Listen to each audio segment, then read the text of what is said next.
Coming up next, the singer and guitarist of a famous 80s rock band set the record straight on a true mystery. First of all, they had two huge hits that everybody knows, including one of the most recognizable guitar riffs ever. But surprisingly, the song was never actually a hit. And it was a song where the drummer stepped in to sing instead of the lead singer, got a lot of MTV and radio play, but it actually stalled at number 49. And then they had a massive number one hit in 1984 that hit the top 3 on all the charts, dance, rock, and pop. True crossover. The band was poised for stardom, superstardom. Then they found out that their managers had been stealing the profits earned by the band from its records and live performances since day one. And they were entangled in a lawsuit that kept them from recording anything for 11 years. Actually vanished into thin air, and it cost them dearly. Coming up next, this band tells the story of their number one hit and how they came back from an 11-year hiatus to reclaim their legacy and where they are now. Hey, music junkies, Professor of Rock, always here to celebrate greatest artists and the greatest songs of all time. You know, if you want the straight stories behind rock's legendary hits straight from the artist, make sure to subscribe below right now. Big red button, click the bell so you always know when our new ones are dropping. Also, check out our exclusive content on Patreon, our latest merch. Both those things help this channel go. And we've got our vintage years collection from a famed artist, Thomas Estrada. So check that out. So I'm excited to bring you yet another episode from our series, Revelations. This is where featured artists go deep on their greatest songs and albums. Today's episode for me was a major toss-up. Could have been Bottle Lightning, could have been Revelations. It's the story of a band that had 3 hits and then disappeared for 11 years due to a lawsuit that stole their best years from them as a group. I'm talking about the Romantics.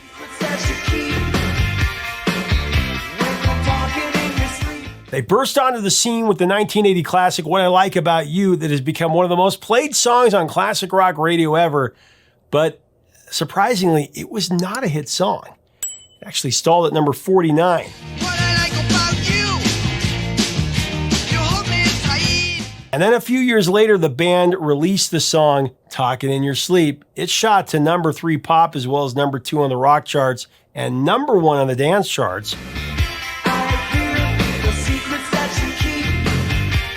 And then a follow-up song, One in a Million, crept into the top 40 after that.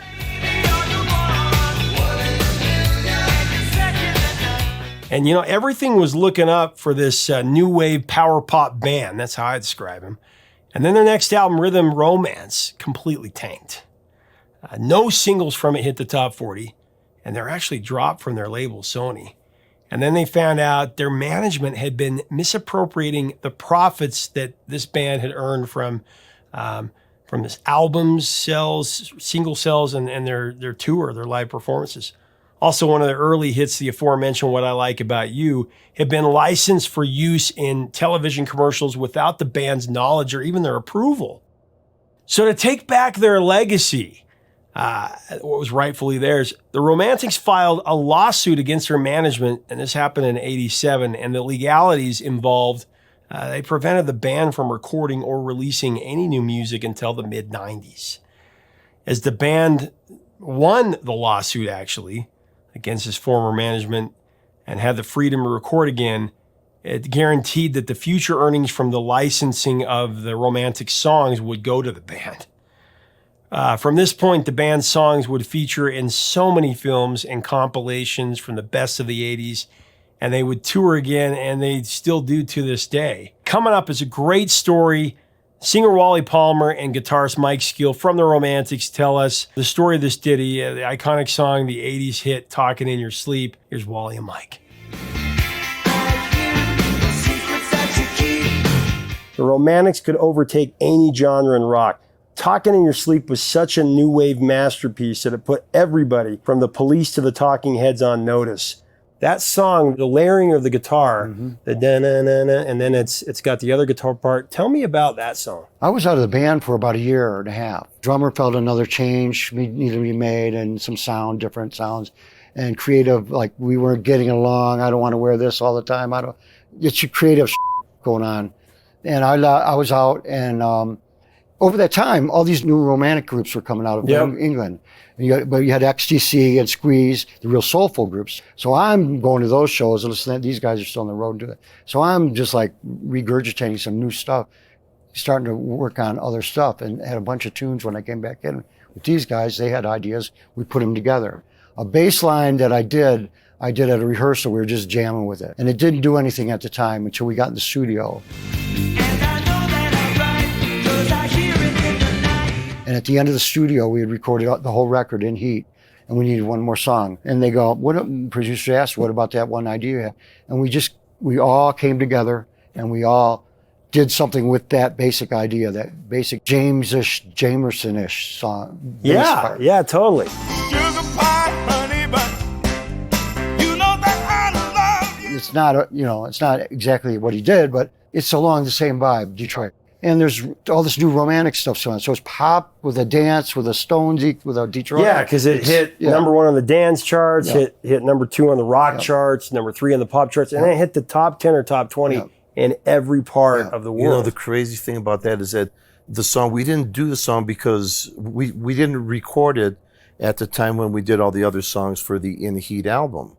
But, but it was still there, and it was the last song. We said, okay, we have one more idea left here. The producer wanted us to go in and do it. We laid it down, last song to be recorded, and it ends up being the lead track for the album. Yeah. Tell them the story about the guy that the janitor. James Brown recorded I Feel Good in Criteria Studios. I kind of heard you recorded there, but I didn't know it was I Feel Good. I don't know if I think it was Criteria there, that same studio. And then you had Allman Brothers, Aretha Franklin, Eric Clapton, all those guys in that studio. And this Black Cat's in there. He's a cleanup guy or whatever he's doing. He helps out and all the studio stuff, tapes, rewinding tapes, whatever. We finished the track, and he goes, I got to tell you, I heard a lot of songs, and I always pick them. He goes, that song is going to be your hit. That song's going to be the hit.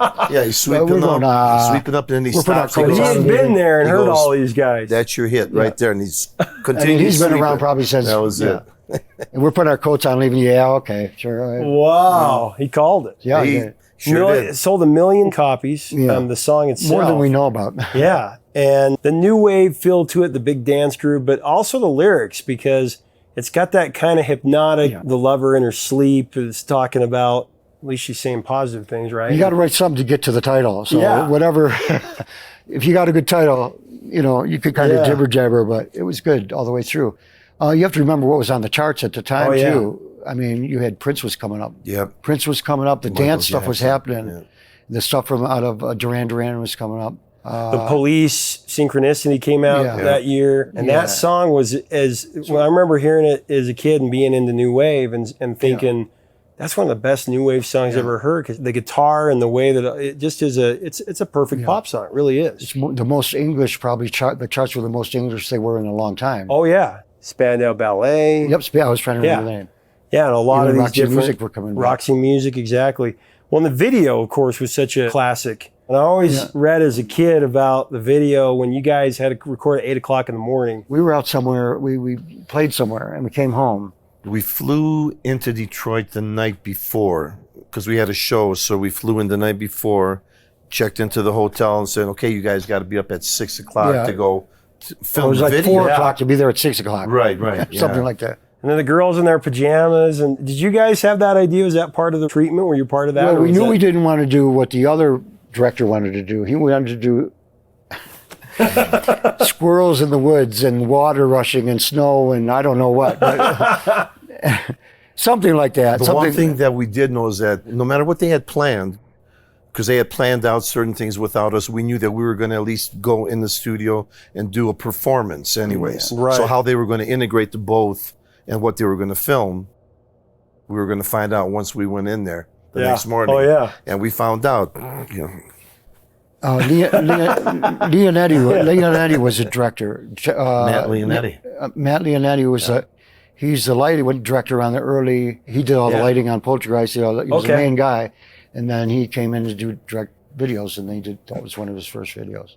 And a great vocal on that song as well. It's a song, again, that stand the test of time. Bucks Fizz covers Yes, it, and right. it goes to the top 20 in the UK. I hear the secrets that you keep. Snoop Dogg, Yeah. right? I hear the secrets that you keep. But what is really cool is Weekend. Yeah. When the Weekend Weeknd, put it, yeah. Starboy, I mean, that's amazing. It's like the 'cause next that- generation they call, from- Yeah, they call that guy the new Michael Jackson because Yeah. his voice sounds Sure. so similar. But you can tell that he grew up on 80s Yeah. music. I hear the secrets that you keep. Same Very thing with close. Bruno Yeah. Mars. Bruno Yeah. Mars, he talked about it. When Bruno Mars did Locked Out of Heaven, I could definitely hear the Police and The the 80s Romantics influence. in that song. What I want to say is really cool is having Yeah. What I Like About You and then a dance song that's really cool. I know. That's you're crossing some things. Yeah, That's true. That's what I like about you. that's what I say. You Yeah. guys cross genres because you had power pop, Yeah. and then you come into new wave, and like I said, it kind of Yeah. put some bands on Hey, notice. Like, listen. yeah, Talking in your sleep got us on Soul Train. yeah, That's right. Yeah. That. Dick Clark. Don't get much better than that.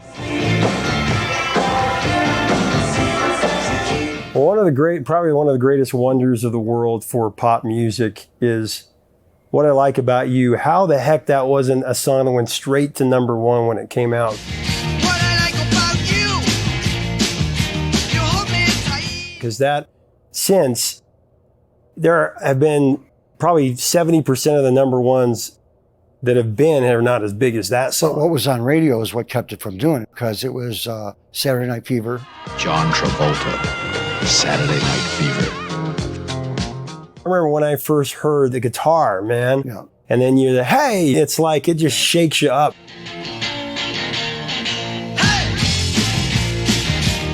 When you guys put that song together, 'cause you guys wrote it, tell me about that process. Much different with any other song. It's Yeah. just that you kind of don't think and you kind of just play and feel. And then you take it to your rehearsal studio and it went like that. The drummer was there, I was there, and it became something at that spot. These guys came in and we all kind of, it's that soup, that ingredients. I wanted always, he knows it too. We always stick like that 3-chord thing, the 3-chord thing, simplicity, and thinking we're going to have a good chorus and That's what I like about you. What I like about you.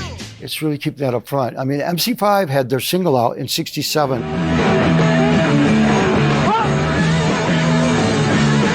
Looking at You came out, and it was like The Who, Yardbirds, and James Brown because they were like a soul. They were tight, Bang it on, bang it on. Bang it on, bang it on, bang it on. Bang it on, bang it on, bang it on. and that's the next step from that. To me, in my Yeah. heart, is What I Like About You coming from that energy from what Over, looking at under, you. sideways, down. Yeah, all Kinda that a stuff, cousin yeah. to that song.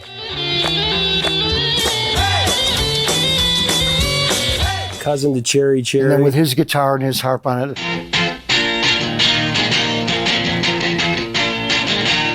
You know what's interesting? Too bad we didn't have a way to give you. There's footage of us playing at a small club in Detroit with us doing What I Like About You after we had just come up with the idea. And you can see the difference from us, from that footage right there, how it evolved eventually till the time we went in to record the first album. When you go up, down, jump around, think about you, romance. The lead vocal was phrased differently, and this was here, that was there. A little bass solo before the harmonica, a little bass line coming there before the harp blows and stuff. So That's from Fred Smith's it, band. yeah, it evolved. It evolved, quite a bit.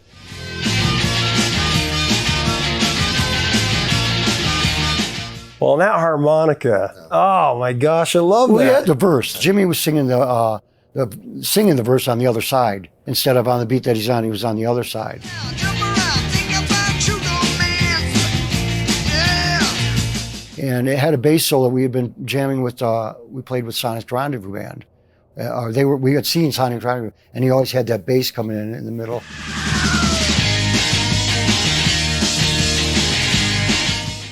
So by the time we went into the studio to record the first album, the producer Pete Solly, he came in and we worked on all the songs on the album plus some, And he kind of streamlined. He said, we don't really need the bass solo at that point. Let's just hit it hard. Let's do a hey and then go right to the harp solo.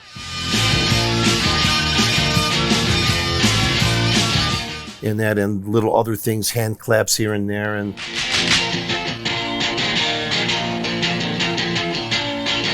whatever, and the simplicity of the song, and the two guitars working together, Mm-hmm. and the flowing bass line.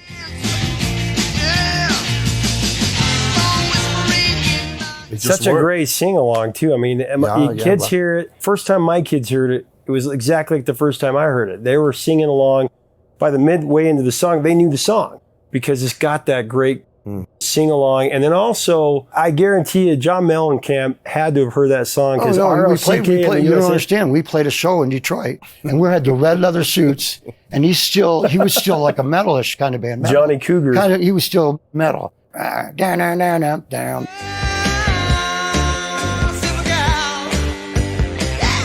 And we came on, and we were like, "What is this?" Red suits. Our guitars were clear ringing guitars. Hey, And the next thing you know, months later, his guitars completely were ringing the next album. He took the harp part.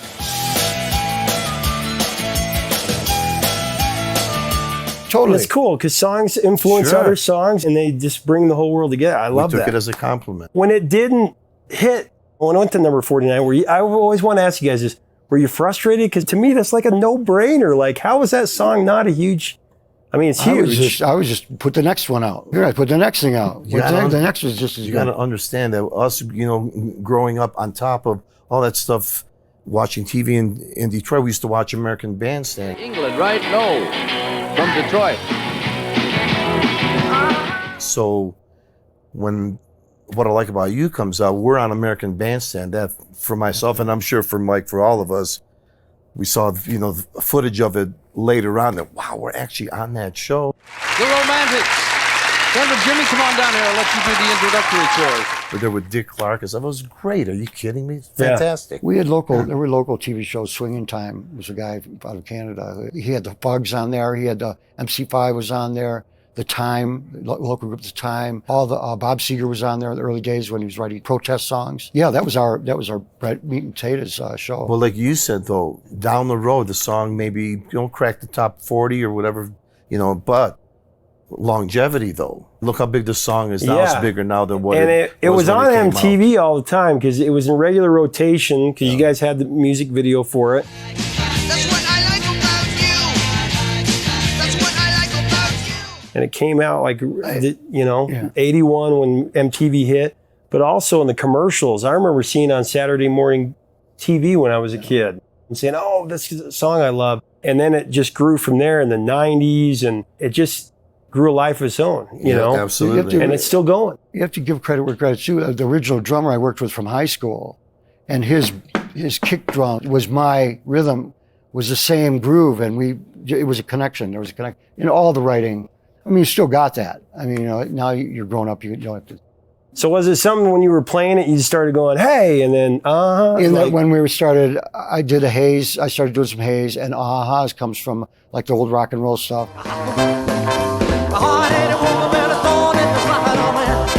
But I'm thinking Latin Loopaloo.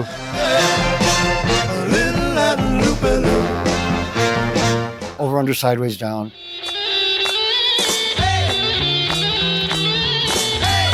That stuff. Definitely. And we're all throwing stuff around, and it's just like magic's happening. that's a phenomenal Yeah. song. And it's just something that, and you guys know this because you play it all over the world. The second that they hear that riff, everybody's singing it, right? And it's also at sporting events and stuff. They go to a timeout or a commercial break and they throw it on. What I like about you. It's a song that 500 years from now, they'll still be hearing it. And that's cool to know that you guys wrote a song like that. I always loved the band named The Romantics. And it's just so surprised that no one grabbed it before them. And they still kill it in concert. Oh, what a comeback story. Leave us a comment about this amazing song and about The Romantics. What are your memories of the song All their songs, really. What songs did you think were hits that you were later surprised to find out that they weren't? I couldn't believe that What I Like About You wasn't a hit. If you dig our content, make sure to subscribe below. We'd love to have you as part of our community. Check us out on Patreon. Help us keep the music alive. That's the idea. Till next time, 3 chords and the truth, my friends.